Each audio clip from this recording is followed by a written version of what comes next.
doctor. She's came sharing a 5-minute testimony tomorrow. And Manish, what happening in the Manipur?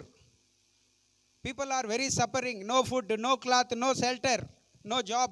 They're destroying all. Many pastors killing, many believers killing. They're dying. You come and listen testimony and cry to God and ask to God for give the refugee in the Manipur people. Okay, so please come, sir. Can share. Pastor David, please come and translate for this information. Thank you, Pastor. Please be seated. ದಯವಿಟ್ಟು ಕುಳಿತುಕೊಳ್ಳಿ. Praise God for this wonderful opportunity that God has given to me. ದೇವರು ನನಗೆ ಕೊಟ್ಟಿರತಕ್ಕಂತ ಈ ಅವಕಾಶಕ್ಕಾಗಿ ದೇವರನ್ನು ಸ್ತುತಿಸುತ್ತೇನೆ. On behalf of United Evangelical Mission India, I warmly extend my heartful thanks to our dear Pastor Shekhar.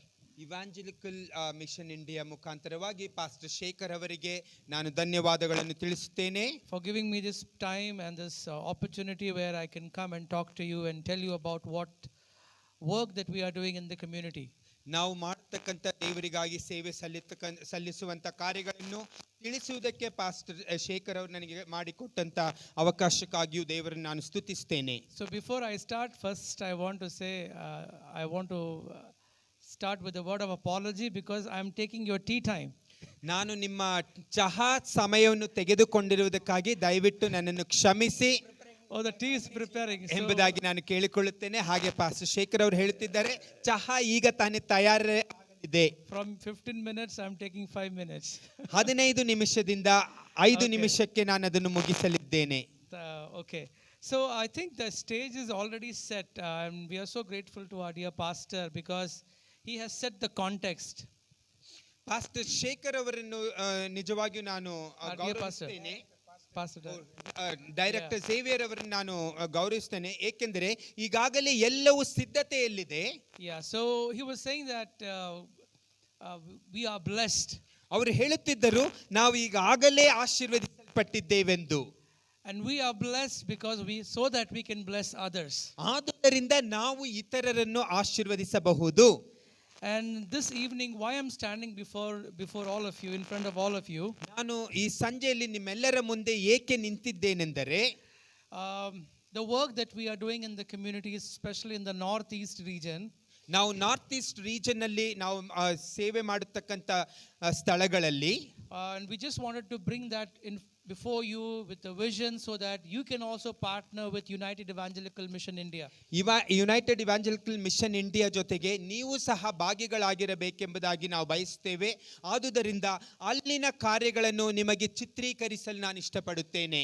So who we are we are a child focused community based non profit organization.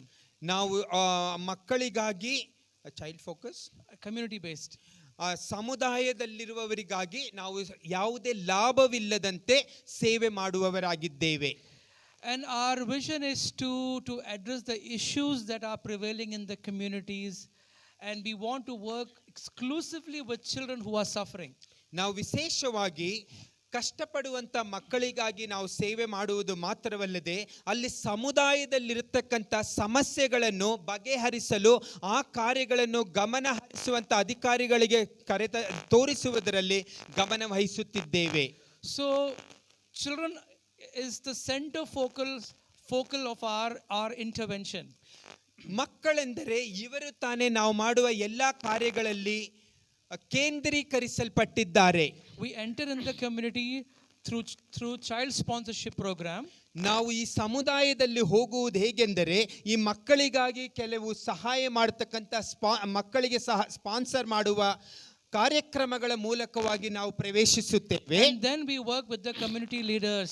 ಆ ಮೂಲಕವಾಗಿ ನಾವು ಅಲ್ಲಿ ಸಮುದಾಯದ ನಾಯಕರುಗಳೊಂದಿಗೆ ಸೇರಿ ಕೆಲಸ ಮಾಡುತ್ತೇವೆ. Now in the next 5 years, by 2030, we wanted to reach 1 million children in the country. ಇನ್ನೊಂದು 5 ವರ್ಷದ ನಂತರ ಅಂದರೆ 2030 1 million children. 10 ಲಕ್ಷ ಮಕ್ಕಳನ್ನು ನಾವು ದೇವರ ಸೇವೆಯಲ್ಲಿ ಕರೆತರಬೇಕಾಗಿ ಪ್ರಯತ್ನಿಸುತ್ತಿದ್ದೇವೆ. Now you will ask why children? ನೀವು ಕೇಳಬಹುದು, ಯಾಕೆ ಬರೀ ಈ ಮಕ್ಕಳನ್ನು ನೀವು ಇಷ್ಟಾಗಿ ಕೇಂದ್ರೀಕರಿಸುತ್ತಿದ್ದೀರೆಂದು. If you just look around what is happening in the world now, ಲೋಕವನ್ನು ನೀವು ಒಂದು ಸಲ ನೋಡುವುದಾದರೆ ಏನು ನಡೆಯುತ್ತಿದೆ ಎಂಬುದನ್ನು, you know what is happening in the Middle East. Middle East ಅಲ್ಲಿ ಏನ್ ನಡೀತಾ ಇದೆ ಅನ್ನೋದು ಸ್ವಲ್ಪ ನೀವು ಯೋಚಿಸಿದರೆ, You know what is happening in the North India. North ಇಂಡಿಯಾದಲ್ಲಿ, ಉತ್ತರ ಭಾರತದಲ್ಲಿ ಏನು ನಡೆಯುತ್ತಿದೆ ಎಂಬುದನ್ನು ನೀವು ನೋಡುವುದಾದರೆ, And you also know what is happening in the Northeast India. North East India ಅಲ್ಲಿ ಏನು ನಡೆಯುತ್ತಿದೆ ಎಂಬುದನ್ನು ನೀವು ತಿಳಿಯುವುದಾದರೆ, If anything happens in the community, ಏನೇ ಕಾರ್ಯಗಳು ಒಂದು ಸಮುದಾಯದಲ್ಲಿ ನಡೆಯುವುದಾದರೆ, be it a violence, war or anything, ಜಗಳವಾಗಿರಬಹುದು, ಸಮಸ್ಯೆ ಆಗಿರಬಹುದು, ಯಾವುದೇ ಸಮಸ್ಯೆ ಇರಬಹುದು, it's the children who suffers the most. ಅದರಲ್ಲಿ ಕಷ್ಟಕ್ಕೊಳಗಾಗುವುದು ಮೊದಲನೇದಾಗಿ ಈ ಚಿಕ್ಕ ಮಕ್ಕಳೇ ಆಗಿದ್ದಾರೆ. So it's the children who suffers the most, and that is why we wanted to work with children. Our vision is, our mission is to work with the children who are suffering in the community. ಚಿಕ್ಕ ಮಕ್ಕಳೇ ಮೊದಲು ಕಷ್ಟಕ್ಕೊಳಗಾಗುವುದರಿಂದ ಮೊಟ್ಟ ಮೊದಲನೇದಾಗಿ ಈ ಚಿಕ್ಕ ಮಕ್ಕಳೊಂದಿಗೆ ಸೇರಿ ನಾವು ಕೆಲಸ ಮಾಡಲು ಪ್ರಯತ್ನಿಸುತ್ತಿದ್ದೇವೆ. Great. Now how we do that? ಅದನ್ನು ನಾವು ಈಗ ಹೇಗೆ ಮಾಡಲಿದ್ದೇವೆ? You know the need is huge in our country. ಅಗತ್ಯತೆ ಎಂಬುದು ದೊಡ್ಡದಾಗಿದೆ ನಮ್ಮ ದೇಶದಲ್ಲಿ. I'm not taking you to Northeast, just see what is happening in Karnataka. North East ಅಲ್ಲಿ ಇಲ್ಲಿ ಉತ್ತರ ಭಾರತಕ್ಕೆ ನಾನು ನಿಮ್ಮನ್ನು ಕರೆದೊಯ್ಯುವುದಿಲ್ಲ. ಈಗ ನಮ್ಮ ಕರ್ನಾಟಕದಲ್ಲಿ ಏನು ನಡೆಯುತ್ತಿದೆ ಎಂಬುದನ್ನು ನೋಡಿರಿ. So with this, we have started our work and we are reaching out to the different parts of the country, and right now our focus is more to start our work in the northeastern region. ಹೀಗೆ ನಮ್ಮ ಈ ಒಂದು ದೃಷ್ಟಿಯೊಂದಿಗೆ ನಾವು ನಮ್ಮ ಕಾರ್ಯಗಳನ್ನು ನಿರ್ವಹಿಸುತ್ತಾ north East ಎಲ್ಲಾ ಸ್ಥಳದಲ್ಲಿ ಹೋದವರು ನಾವು Northeast. ಈಗ ನಾರ್ತ್ ಈಸ್ಟ್ ಅಲ್ಲಿ ನಮ್ಮ ಕಾರ್ಯ ಕೆಲಸಗಳನ್ನು ತೊಡಗಿಸಲಿದ್ದೇವೆ. And we are looking partners for that. ಅದಕ್ಕಾಗಿ ನಮ್ಮೊಂದಿಗೆ ಸಹಪಾಠಿಗಳನ್ನು ನಾವು ಹುಡುಕುತ್ತಾ ಇದ್ದೇವೆ, ಸಹಭಾಗಿಗಳನ್ನು. You have already known the data. You have already known what is happening in the Northeast, especially in Maripur and other areas nearby states. North East ಅಂದ್ರೆ ಮಣಿಪುರ್, ಅದರ ಸುತ್ತಲೂ ಇರತಕ್ಕಂಥ ರಾಜ್ಯಗಳಲ್ಲಿ ನಡೆಯುವುದೆಲ್ಲ ಈಗಾಗಲೇ ನೀವು ಕೇಳಿದ್ದೀರಿ, ತಿಳಿದಿದ್ದೀರಿ. The need is huge in the Northeast.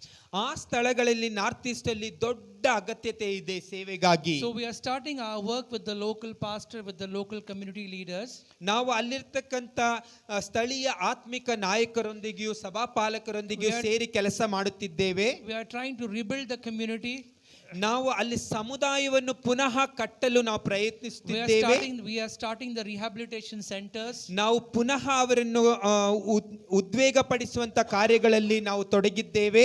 We are looking for pastors so that they can come back in their own community, they can start their mission work. ಅಷ್ಟೇ ಅಲ್ಲದೆ ಅಲ್ಲಿರ್ತಕ್ಕಂಥ ಪಾಸ್ಟರ್ಸ್ ಆದವರು ತಮ್ಮ ಸ್ವಂತ ಸಮುದಾಯದಲ್ಲಿ ಸೇರಿ ದೇವರ ಸೇವೆಯಲ್ಲಿ ತೊಡಗಿಸಿಕೊಳ್ಳುವಂತೆ ಅದಕ್ಕೆ ಸಹಾಯ ಮಾಡಲು ನಾವು ಸಹಾಯಿಸುತ್ತಿದ್ದೇವೆ. And to do that we need pastors. ಇವುಗಳನ್ನು ಮಾಡುವುದಕ್ಕಾಗಿಯೂ ನಮಗೆ ಪಾಸ್ಟರ್ಸ್ ಬೇಕಾಗಿದ್ದಾರೆ.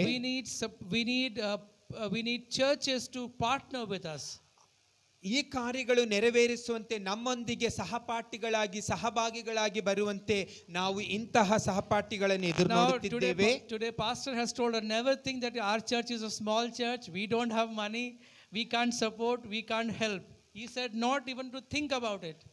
ಪಾಸ್ಟಲ್ಲಿ ಪ್ರಸಂಗ ಮಾಡುತ್ತಿರುವಾಗ ಈ ರೀತಿ ಹೇಳಿದ್ರು, ನಮ್ಮ ಸಭೆ ಚಿಕ್ಕ ಸಭೆ, ನಾವು ಚಿಕ್ಕ ಸಭಾ ಪಾಲಕರು, ಹಾಗೆ ಯೋಚನೆ ಮಾಡಬೇಡಿ ಎಂಬುದಾಗಿ ಪ್ರಸಂಗಿಸುತ್ತಿದ್ದರು.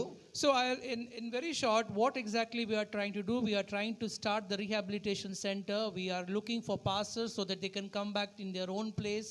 We are also starting centers for children, for the families, those who were displaced because of all this violence. And we are starting some programs so that we can again bring them back in the community, bring them back in the mainstream. Pastors ಅನ್ನು ತಮ್ಮ ಸ್ವಂತ ಸಮುದಾಯದಲ್ಲಿ ಸೇರಿ ಸೇವೆ ಮಾಡುವಂತೆಯೂ ಚಿಕ್ಕ ಮಕ್ಕಳನ್ನು ಕಷ್ಟಪಡದಂತೆ ಅವರಿಗೆ ಬೇಕಾದಂಥ ಕಾರ್ಯಗಳನ್ನು ನೆರವೇರಿಸುವುದಕ್ಕೂ ಪುನರ್ಚೇತನದ ಸೇವೆಯನ್ನು ಪ್ರಾರಂಭಿಸುವಂತೆ ತೊಡಗಿಸಿಕೊಳ್ಳುವಂಥ ಕಾರ್ಯದಲ್ಲಿ ನಾವು ಬಹಳವಾಗಿ ಕಾಳಜಿ ವಹಿಸಿ ಮಾಡುತ್ತಿದ್ದೇವೆ. Now let's not talk about the luxury thing that we are going to help them. It is the basic thing that we want to support: food, shelter, clothes, warm clothes, medicines, at least a small place where women can go and take shower and change the dress. All that small thing that is very much needed for Northeast where exactly we want to start our work. ದೊಡ್ಡ ಶ್ರೀಮಂತಿಕೆ ರೀತಿಯಲ್ಲಿ ಅವರಿಗೆ ಸಹಾಯ ಮಾಡುವಂಥದ್ದಲ್ಲ, ಸಾಧಾರಣವಾಗಿ ಬೇಕಾದಂಥ ಅವರಿಗೆ ಹೆಂಗಸರಿಗೆ ಬೇಕಾದಂಥ ಬಟ್ಟೆ ಆಗಿರ್ಬೋದು, ಮಕ್ಕಳಿಗೆ ಬೇಕಾದಂಥ ಬಟ್ಟೆ, ಚಿಕ್ಕ ಚಿಕ್ಕ ಕಾರ್ಯಗಳು ಅವೆಲ್ಲ ಅವರಿಗೆ ಇಲ್ಲದೆ ಇರುವುದರಿಂದ ಇವೆಲ್ಲವನ್ನಾದರೂ ನಾವು ಅವರಿಗೆ ಸಹಾಯ ಮಾಡಬೇಕೆಂಬ ಉದ್ದೇಶದಿಂದ ಮಾಡುತ್ತಿದ್ದೇವೆ. So with this, if you feel this burden, if you feel that Lord has called you to stretch your hands and to support people who are suffering, and I'm not saying people, I'm saying our own brothers and our own sisters who are suffering, you can contact me. We have Brother Adani also. You can contact him and you let us know how would you like to extend your support and your help for the northeast region where we are going to start our projects. ಇಂಥ ಜನರಿಗೆ ಸಹಾಯ ಮಾಡಲು, ಅಂದರೆ ನಮ್ಮ ಸ್ವಂತ ಸಹೋದರ ಸಹೋದರಿಯರಿಗೆ ನಾನು ಸಹಾಯ ಮಾಡುವೆ ಎಂಬಂತೆ ದೇವರು ನಿಮ್ಮ ಹೃದಯದಲ್ಲಿ ಅಂತಹ ಭಾರಗಳನ್ನಿಟ್ಟಿರುವುದಾದರೆ ನನ್ನನ್ನು ನೀವು ಕಾಂಟ್ಯಾಕ್ಟ್ ಮಾಡಬಹುದು, ಸಂಪರ್ಕಿಸಬಹುದು. ಸಹೋದರ ಅದಾನಿ ಇದ್ದಾರೆ, ಅವರನ್ನು ಸಂಪರ್ಕಿಸಬಹುದು. ನಾವೆಲ್ಲರೂ ಸೇರಿ ನಿಮ್ಮ ಸೇವೆ ಯಾವ ಮಟ್ಟಿಗೆ ನೀವು ಅಲ್ಲಿಗೆ ತಲುಪಿಸಲು ಸಹಾಯ ಮಾಡುತ್ತೀರಿ ಎಂಬುದನ್ನು ನಾವು ತಿಳಿದುಕೊಳ್ಳುತ್ತೇವೆ. You as a church can come forward, you as a family can come forward, as a pastors and family can come forward, as a church you can come forward. Maybe you can bring 5-6 churches together and you can come forward and you can extend your support. And we are not saying this is how you can support. It's all up to you. We will tell you what exactly the need is and you can say this is what we can do for the people who are in the northeast. ನಾವು ನಿಮ್ಮನ್ನು ನೋಡಿ ಇಂಥ ಸೇವೆಯೇ ನಿಮ್ಮಿಂದ ನಾವು ಮಾಡಬೇಕೆಂಬುದಾಗಿ ನಿಮ್ಮನ್ನು ನಿರ್ಬಂಧಿಸಿ ಹೇಳುವುದಿಲ್ಲ. ಬದಲಾಗಿ ನೀವು ಸಭೆಯಾಗಿ ಬರಬಹುದು, 4-5 ಜನರು ಕೂಡಿ ಬರಬಹುದು. ನೀವು ಯಾವ ರೀತಿ ಅಂದುಕೊಂಡಿದ್ದೀರೋ ಹಾಗೆಯೇ ಬಂದು ಎಂತಹ ಸೇವೆ ಮಾಡುವಿರೆಂದು ನೀವು ಹೇಳಿದರೆ ಸಾಕು, ಅದನ್ನು ನಿಮ್ಮಿಂದ ಸ್ವೀಕರಿಸಲು ನಾವು ಸಿದ್ಧರಾಗಿದ್ದೇವೆ. You can also reach out to us to know more about the United Evangelical Mission India work that we are doing in different parts of the country. You can contact us. Me and Adani will be here today and tomorrow. ಅಷ್ಟೇ ಅಲ್ಲದೆ ಭಾರತದ ವಿವಿಧ ಪ್ರದೇಶಗಳಲ್ಲಿ ಇವಾಂಜಲಿಕಲ್ India mission ಮೂಲಕವಾಗಿ ನಾವು ಎಂತಹ ಸೇವೆ ಮಾಡುತ್ತಿದ್ದೇವೆ ಎಂಬುದನ್ನು ತಿಳಿಯಬೇಕೆಂದಿದ್ದರೂ ಸಹ ನನ್ನನ್ನು ಅಥವಾ ಸಹೋದರ ಅದಾನಿಯವರನ್ನು ನೀವು ಸಂಪರ್ಕಿಸಬಹುದು. ನಾವು ನಿಮಗೆ ಅದಕ್ಕೆ ತಕ್ಕಂತ ಮಾಹಿತಿಗಳನ್ನು ನೀಡುವೆವು. You must be wondering why he is coming here and speaking to us. We are pastors. ನೀವು ಅನ್ಕೋಬಹುದು ನಾವೆಲ್ಲ ಸಭಾ ಪಾಲಕರುಗಳು, ನಮ್ಮ ಹತ್ರ ಯಾಕೆ ಈ ಮನುಷ್ಯ ಬಂದು ಈ ರೀತಿ ಮಾತಾಡ್ತಾ ಇರೋದು ಅಂತ ನೀವು ಅನ್ಕೋಬಹುದು. We have one body. ಏಕೆಂದರೆ ನಾವೆಲ್ಲರೂ ಒಂದೇ ದೇಹವಾಗಿದ್ದೇವೆ. If one part of the body is suffering, the other should respond.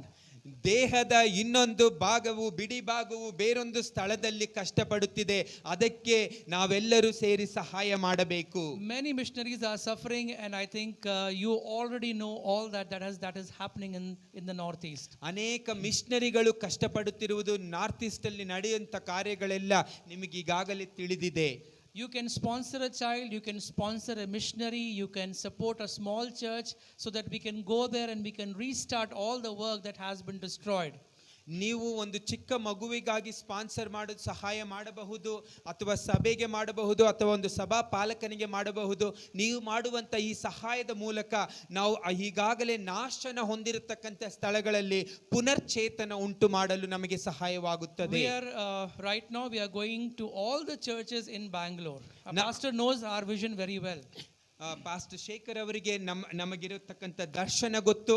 ಈಗಾಗಲೇ ಈ ಬೆಂಗಳೂರು ನಗರದಲ್ಲಿರ್ತಕ್ಕಂಥ ಎಲ್ಲಾ ಸಭೆಗಳನ್ನು ನಾವು ಸಂದರ್ಶಿಸುತ್ತಿದ್ದೇವೆ. And we are asking church to give us a platform so that we can organize a mission Sunday and we can challenge the church to support our brothers and sisters who are suffering. ನಾವು ಸಭಾ ಪಾಲಕರುಗಳನ್ನು ಸಂಧಿಸಿ ನಮಗೆ ಸಭೆಯಲ್ಲಿ ಮಾತನಾಡುವುದಕ್ಕೆ ಅವಕಾಶ ಮಾಡಿಕೊಡುವುದಾದರೆ ಸಭೆಯಲ್ಲಿರುವವರನ್ನು ನಾವು ಸವಾಲು ಪಡಿಸಿ ನಮ್ಮ ಈ ಸೇವೆಗೆ ಸಹಪಾಠಿಗಳನ್ನು ಎಬ್ಬಿಸುವುದಕ್ಕೆ ನಮಗೊಂದು ಅವಕಾಶವಾಗುತ್ತದೆ ಎಂಬುದಾಗಿ ಕೇಳಿಕೊಂಡು ಬರುತ್ತಾ ಇದ್ದೇವೆ. ನಾನಿದನ್ನು ಮಾಡಲು ಸಾಧ್ಯ, ಇದು ನಮ್ಮಿಂದ ಸಾಧ್ಯವೆಂಬುದಾಗಿ ನಾನು ನಂಬುತ್ತೇನೆ. ಆಮೆನ್. ಹಾಲೆಲೂಯಾ. ನಾವು ಮಾಡೋಕ್ಕಾಗಲ್ಲ ಅನ್ಕೊಂಡು ನಾವು ಈ ಕೆಲಸ ಮಾಡ್ತಿಲ್ಲ, ನಾವು ಮಾಡೋಕ್ಕಾಗೇ ಆಗುತ್ತದೆ ಎಂಬ ನಂಬಿಕೆಯಿಂದ ಮಾಡುತ್ತಿದ್ದೇವೆ. We sensitize church. We have some programs, not exactly how the pastor is teaching, but it has to do with caring for poor and needy and caring for the environment. So we also have programs, workshops, which is which is a very biblical based workshops we organize for churches, for the pastors, if they are interested to learn something and to start something from their own church. ಅಷ್ಟೇ ಅಲ್ಲದೆ ನಾವು ಸಭೆಗಳಲ್ಲಿ ಈಗ ಇಲ್ಲಿ ನಡೆದಂಥ ಈ conference ನಡೆಯುತ್ತಿರುವಂಥ conference ಅಂತೆ ಅಲ್ಲ, ನಾವು ಸಹ ಕೆಲವು ಕಾರ್ಯಗಳನ್ನು ತರಬೇತುಗೊಳಿಸ್ತಾ ಇದ್ದೇವೆ. ಅದೇನೆಂದರೆ ಸತ್ಯವೇದಕ್ಕೆ ಅನುಗುಣವಾಗಿ ಯಾವ ರೀತಿಯಲ್ಲಿ ನಾವು ಸೇವೆ ಮಾಡಬಹುದೆಂಬುದಾಗಿಯೂ, ಅಷ್ಟೇ ಅಲ್ಲದೆ ವಾತಾವರಣಕ್ಕೆ ಅನುಗುಣವಾಗಿ ನಾವೇನೆಲ್ಲ ಮಾಡಬಹುದೆಂಬುದಾದಂಥ ಕಾರ್ಯಕ್ರಮಗಳನ್ನು ರೂಪಿಸಿಕೊಂಡು ಅವುಗಳನ್ನು ನಾವು ಕಲಿಸಿಕೊಡುವುದರ ತರಬೇತು ಕಾರ್ಯಗಳನ್ನು ಸಹ ನಾವು ಏರ್ಪಡಿಸ್ತಾ ಇದ್ದೇವೆ. ಅದಕ್ಕೆ ಸಿದ್ಧರಾಗಿರ್ತಕ್ಕಂಥ ಸಭಾಪಾಲಕರುಗಳನ್ನು ನಾವು ಕರೆಸ್ತಾ ಇದ್ದೇವೆ. So it is not meeting, training. ಇದೊಂದು ಕೂಟ, ಒಂದು ಸಂದರ್ಶನವಲ್ಲ, ಇದೊಂದು ತರಬೇತು. So the only purpose of this training is to equip the church so that along with discipleship, mission, and all the work that you are doing, we can also look after the creation that God has given us and to care for the poor and needy. If you have someone inside the church, start with that, or maybe nearby, you can have your own projects and look after the society for which God has called you. ಇದರ ಉದ್ದೇಶವೇನೆಂದರೆ, ದೇವರ ಸೃಷ್ಟಿಯಲ್ಲಿ ದೇವರು ಯಾವ ರೀತಿಯಾಗಿ ಸೃಷ್ಟಿ ಮಾಡಿದ್ದಾನೆ, ನಾವು ಇತರರಿಗೆ ಯಾವ ರೀತಿ ಸಹಾಯ ಮಾಡಬೇಕೆಂಬುದಾಗಿ ನಾವು ತರಬೇತಿ ಹೊಂದುವುದು ಮಾತ್ರವಲ್ಲದೆ, ಇತರರಿಗೆ ಸಹಾಯ ಮಾಡುವುದು ಮಾತ್ರವಲ್ಲದೆ, ನಮ್ಮ ಸ್ವಂತ ಕಾರ್ಯಕ್ರಮಗಳಲ್ಲಿಯೂ ಈ ರೀತಿಯಾಗಿ ನಿಯಮಿಸಿಕೊಂಡು ಅಳವಡಿಸಿಕೊಂಡು ಮುಂದುವರಿಸುತ್ತಾ ಹೋಗಲು ತರಬೇತಿಯನ್ನು ಕೊಡುತ್ತಾ ಇದ್ದೇವೆ. Thank you very much. ವಂದನೆಗಳು.